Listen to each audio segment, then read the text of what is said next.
players that have been disappointing, anything like that. You can also comment down below your own playoff winner, champion. Let me know down in the comments. Okay, so we have the, updated bracket for the NBA. Now, preface. This video is being recorded and uploaded before the Game 7 of the Golden State Warriors versus the Houston Rockets. We'll get to that series when we get to that series, but in my opinion, my picks and predictions will only change that much due to the winner or loser of said series. We'll get there when we get there, but let's get to the matchups that are already done and over with. Alrighty, so the first series we're going to talk about are the boring ones, the ones I got over kind of quickly. We have in the western side of the bracket the Oklahoma City Thunder against the Memphis Grizzlies. Boy, was that ugly. That was not good. I will say about this matchup, well, first of all, the Oklahoma City Thunder did beat the Memphis Grizzlies. But there were some close games, I'm not gonna lie. Before Ja Morant got injured, there were a couple games. I won't say this series was close because it wasn't. But there were some games in this series that were decided pretty closely, especially when Ja Morant was on the floor. Now, obviously, this OKC team is insanely talented, but there were some games there that were interesting. But OKC was definitely a lot better. Now, I have been hearing and seeing a lot of rumors, maybe from Memphis Grizzlies fans or just the NBA void that's out there, that Memphis should maybe look into blowing up this team, maybe trying just to keep maybe John Jaren, or maybe trade Jaren, or maybe even trade Ja, somehow retool this team, retheme it to kind of give it a new launch. And I don't know, you guys can let me know what you guys think about that, or maybe you can give me some ideas in your noggin, your brain, on how they would even do such a thing. Also in the West, we had a 4-1 series with the Lakers and the Minnesota Timberwolves. Yeah, that was not a good series. Minnesota beats the Lakers 4-1, and yes, I was one of the people who picked the Lakers to beat the Timberwolves. But I did say it wouldn't surprise me if Minnesota won, and I did say if the others of the Lakers did not show up, it was going to be a almost easy win for Minnesota, and it was, beating them 4-1, having some crazy shooting nights, and kind of embarrassing this LA Laker third-seeded team, which, if you guys didn't know, is the first time in franchise history that a team this highly ranked lost. That's insane. LeBron played fairly well. He did have some fourth quarter mishaps, which LeBron is kind of notorious for having fourth quarter disappearances. Luka had some good outputs on the offensive end, but on the defensive end, bro, they were targeting Luka Doncic like a body bag. He was getting put to work on the defensive end. They were targeting him really bad on the defensive side of things. And the others of LA were just so up and down. Austin Reeves had up and downs. Riyad Shimura, meh. And God knows who else was helping on that roster. I have no idea. And of course, with no size to help out against Rudy Gobert, who had one of his best playoff games ever in his career. Yeah.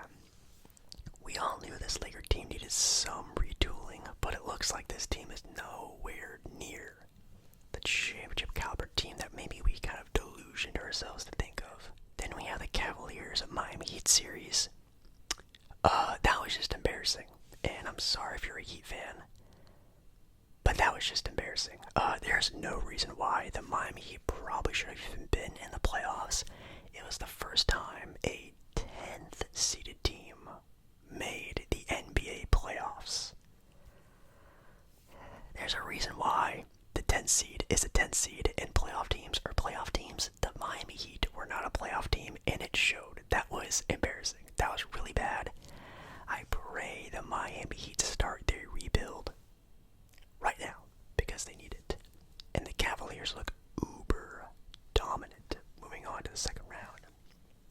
We have the Pacers also beating the Bucks 4-1. I don't even want to talk about the series. You can probably know why. Just sad. The Pacers own the Bucks. It's just a fact. It's just kind of throughout the NBA's history. Some teams just own other teams for some reason. No matter what, teams just play better against some other teams. Trust me, I also know that feeling. And the Pacers just own the Milwaukee Bucks. It just is what it is. It's factual. Dame makes me want to cry. Giannis is in some trade talks, even though it's reported that it's all fake. I guess you never really know. And the Pacers are on their way through the playoffs on the technicality of injury, which is always a really funny thing. Oh, and Kyle Kuzma. What the hell happened to Kyle Kuzma? We had the Boston Celtics and the Orlando Magic. Orlando did put up some pretty good fights, but offensively that team we've been talking about this entire year is nowhere near the caliber of a great team.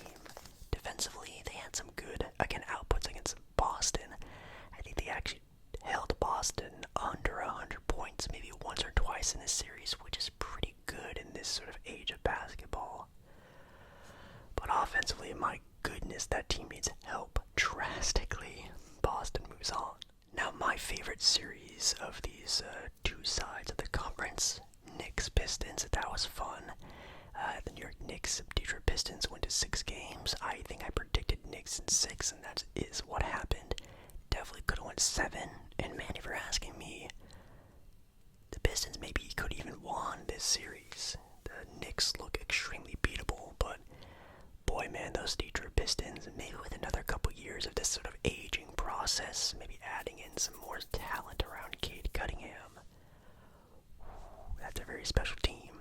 The Knicks still look good, but man, they're kind of lucky the Pistons were this inexperienced down the stretch of close games. Otherwise, boy, the Knicks kind of lucked out, I'm not gonna lie. They'll be facing the Celtics in the second round. And then, yeah, the first other side of the bracket, Cavs are facing the Pacers. Then on the West, we have the Denver Nuggets smashing the Clippers in Game 7. That series did go 7, the only 7-game series in this first round. And again, they annihilated the Clippers. James Harden has a classic James Harden playoff appearance. Did he even score double digits? I don't even remember, but man, the all-around play of the Denver Nuggets are back. Nikola Jokic didn't have to put on a crazy performance. The others of Denver stepped up. Oh yeah, which is exactly what I said is what is needed from this team, and it is happening right before our eyes. Jake Paul knows a little bit of ball. As long as the others of Denver are doing so, they're going to be a really tough team to beat. They're going to be moving on against the OKC Thunder. And then again, Game 7 right now, probably as you're watching this video, maybe hasn't even happened yet. And I think the Rockets win. I actually am really liking what the Rockets are doing here. My God, if Steph Curry blows a 3-1 lead in the first round of a playoff series, that would not look very good, but it's possible. Maybe the Rockets win, maybe the Warriors win, I have no idea. Anyways, that's sort of a recap of the first round, the teams that won, and kind of just the things that went down. And I'm kind of moving on that very quickly and ending on that series because, guys, I think for my next prediction for the second round playoff matchups, I want to take a look at the Minnesota Timberwolves against whoever comes out of this Warrior-Rocket series. I think the Timberwolves make the Western Conference Finals. crazy to say. From what I saw, I watched every single game of the LA Lakers Timberwolves series. And just like the ruggedness, the togetherness, the star power, the defensive edge that team played with against a pretty solid, at least what we saw in the NBA regular season of the LA Lakers. I think that matchup is very good against either the Warriors or the Rockets. I think either way, I think the Timberwolves actually beat whoever comes out of this matchup. They're on fresh legs, not having to worry about a long stretch like a 7-game series would have on a pretty injured Steph Curry or a very inexperienced Houston Rockets team. Like, dude, I genuinely think the Timberwolves make it to the Western Conference Finals now. And on the other side of the bracket, we have the Thunder taking on the Denver Nuggets. That's going to be a super good series, but man, the size that OKC does have with Isaiah Hartenstein and Chet Holmgren, and even some of the scrappier players like Jalen Williams, and geez, even some of the other guys like Caruso and Dort, like some of those defensive-minded guys, man, that's going to be a real hassle on the perimeter play of the Denver Nuggets, who are playing a lot better, like Russ and Jamal Murray, but there's just too much. It's just too much for the Denver. I think it could go 6 games, but I'm going to take OKC in 6 games. I think it's going to be another fun series, but even though how dominant Nikola Jokic could be in this series, OKC has the size to match that, and they're not going to have 6'8" Nicholas Batum guarding Jokic down the stretch like the Clippers were. Then over in the East, we have the Cavaliers against the Pacers. I'm still taking the Cavs over the Pacers. I'm not hating on the Pacers, but we have still yet to see the Pacers have a sort of even playing field in the playoffs, and when they have seen an even playing field in the playoffs, a la last year in the Eastern Conference Finals against the Boston Celtics, they got smacked, and I think that's going to happen this time around. I'll say Cavs in 6. I think some of the home court advantage that the Pacers have is pretty nice. I'm not talking about Tyrese Halliburton's father, but I still think they have a good home court. They like to rally around that crowd. They get really hyped, very high offense. I was like Cavs in 6, but honestly, if it's Cavs in 5, I also wouldn't be surprised. If the Pacers did win, though, that would be really surprising and really telling about that Cavalier team. Then, absolute cinema happening. Possibly my favorite matchup of the entire playoffs. Literally, this could be my NBA Finals. It's the Knicks versus the Celtics. Oh my god, this is going to be so much fun. This could be, honestly, a very close matchup if, and I'm big if, OG and Mikal play the way I think they'll play against Tatum and Jaylen Brown. I think that matchup is going to be so fun to watch. I cannot wait. Or, the Knicks just get throttled and the Boston Celtics show their true final form. And it's like Celtics in 5. I don't think, and I definitely don't want that to happen. But there is a possibility that the Knicks, who even had some shaky moments against a very young, youthful Piston team, it can happen. I don't want it to. I want a nice 7-game series. I don't think so. I think it'll be Celtics in 6, maybe Celtics in 7, and I hope it is a close matchup like that. And you guys know I've been to New York. I've seen the Knicks play live. I'm a Knick believer. I'll be rooting for the Knicks, but my basketball brain knows better than to say that they'll win, taking Boston to make it onto the conference finals. So we have for the conference finals, OKC against the Minnesota Timberwolves, Cleveland against Boston still. So my hot take of the Minnesota Timberwolves making to the conference finals doesn't do much after that. I still think they absolutely lose to OKC. It's probably OKC in 5 games, to be completely honest. Again, they just have the size to match up against any team. They have the perimeter play to match up against any team. They have the defensive edge, the offensive edge. They have star power. They have everything a team could possibly want. Their only lack would be their, I guess, their youth, their not knowing, how to really win in a close, gritty series in a tight situation like that. They are still pretty young. This is only they're a couple years in the playoffs right now. And their top guy is 25-year-old. So, I don't know. I just also can say the same thing for Minnesota. Their top guy is a 20-year-old superstar phenom. But how far is that really going to get you against a more veteran-led team? Now, again, I know I picked the Minnesota Timberwolves to beat either the Houston Rockets or the Golden State Warriors, who are that veteran-led team. But Steph Curry's thumb looks like a deformed carrot. It is so badly injured. I think he's playing on 70%, which is 70% of Steph Curry is still great. It's just not enough when you have to, go up against a guy who outplayed Luka Doncic and LeBron James in the last playoff series he just had. I think it's just too much. So, anyways, OKC, in my opinion, still makes the NBA Finals pretty comfortably. And then we have the Cavaliers against the Celtics, and I think this could also be a very, very, very fun matchup. Oh man. Just thinking about that starting five of the Cavaliers, Garland and Mitchell and Hunter and those bigs and Jared Allen and Mobley, man, that starting five is so good. I don't think their depth is there. Honestly, if I'm the Cavaliers and I even lose in the conference finals, I'm paying whatever it takes to keep this team together.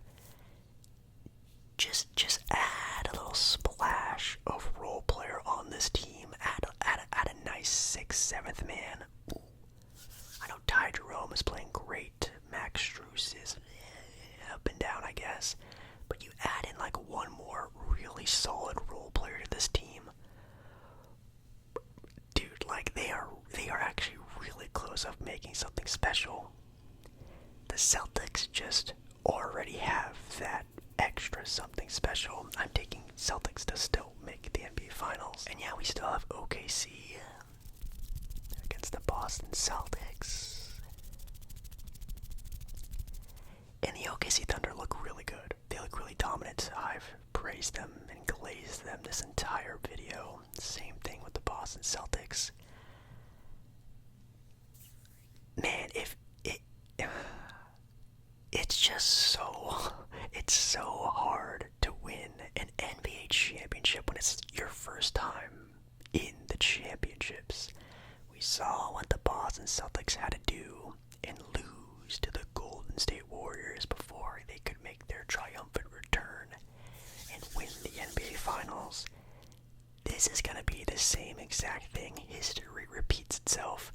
OKC will lose to the Boston Celtics before they come back, maybe even next year, and win it. Then OKC will win a championship, multiple championships, if this team stays together. They just have to go through the ringer. Now, of course, could they win? Yes, of course, anything can happen.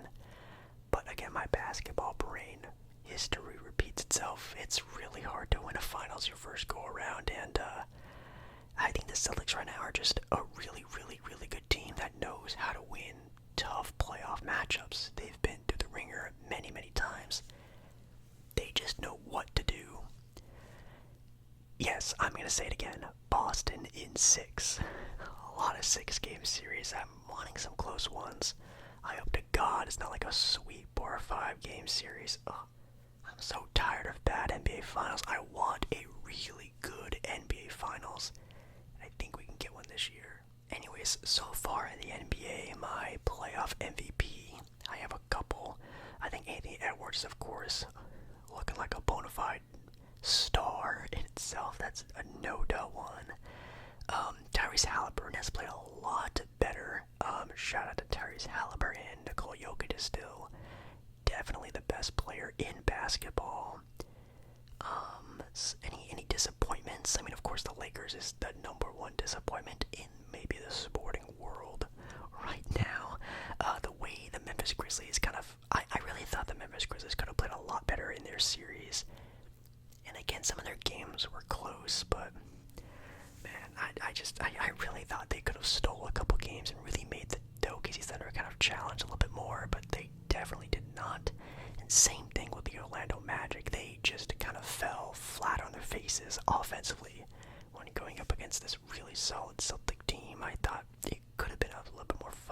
a series. They did take one game, but still didn't really impress me that much. Anyways, guys, thank you guys so much for watching this video. You can again comment down below. Are your original picks for your champion the same? Are they different?